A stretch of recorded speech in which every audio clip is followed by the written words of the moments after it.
Thank you very much to Alex Gladstein for that great talk. Next up, we have Eric Meltzer, the co-founder of Primitive Ventures and the creator of Satoshi's Treasure, and he's going to make a special announcement. So please welcome to the stage, Eric.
Hi, everyone. So I got into Bitcoin in 2012 when Bitcoin was a lot weirder. And ever since then, a lot of kind of financial people and other such VC critters have invaded the space and made it somewhat boring. And that greatly distressed my partner and I. We just felt that kind of everything we liked about Bitcoin was taking a sideshow to a bunch of really boring, financial instruments. And so we took $1 million of Bitcoin, and we used this algorithm called Shamir's secret sharing to split it into 1,000 pieces. And the magic of Shamir's is that if you have these splits, you can decide how many of them are required to put the Bitcoin back together and take the private key. And so in our case, if you can find 400 of these 1,000 clues that we've scattered around the world, you'll be able to take the private key, and the Bitcoin is yours. So we launched this treasure hunt about 2 weeks ago now, and we did it over the Blockstream satellite, which is something we've always been big fans of. We sent out a message over the satellite, just kind of hoping that someone would be watching it. And it turns out a lot of people actually watch it. And someone found our message, and in there we told people that there were 10 locations around the world that they could find the first key in the hunt. And we went and hung out at one of those locations, because we wanted to see if anyone would show up. And it turned out people did show up. A lot of people showed up. And so this was Beijing, Sydney, Boston, New York, San Francisco, Kampala, Uganda, and a couple of other places. And this kind of just kicked off the hunt. And ever since then, we've just watched this thing grow completely out of control. So when we launched it, we thought it would be like 500 nerds like us that like Bitcoin. On the very first day, we got 20,000 users. Our MongoDB kind of almost exploded, and it hasn't really cooled down since then.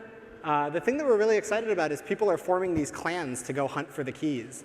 And so instead of like individuals out there hunting, it's these big groups of people, and they're very international. They're in China, they're in Japan, they're in the US, and they're very, very good at breaking the keys that we give them.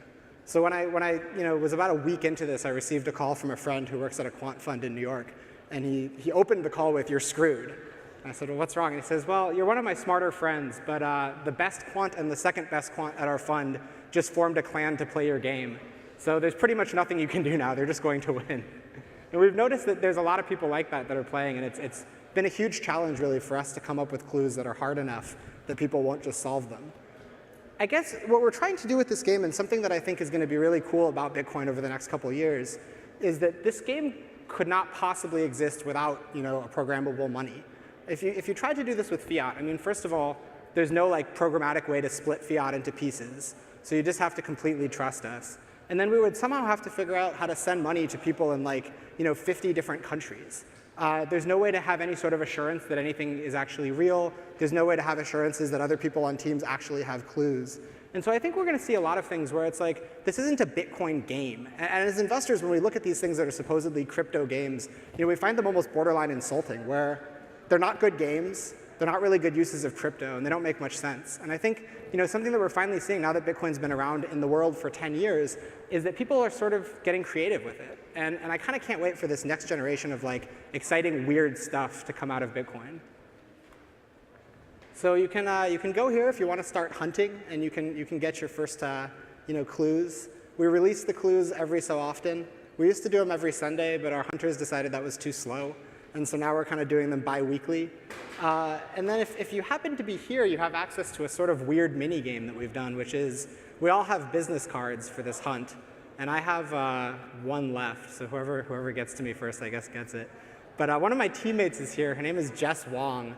She's out there in the audience somewhere. So if you can find her, I think she's got a couple of them. And on our business cards are these QR codes.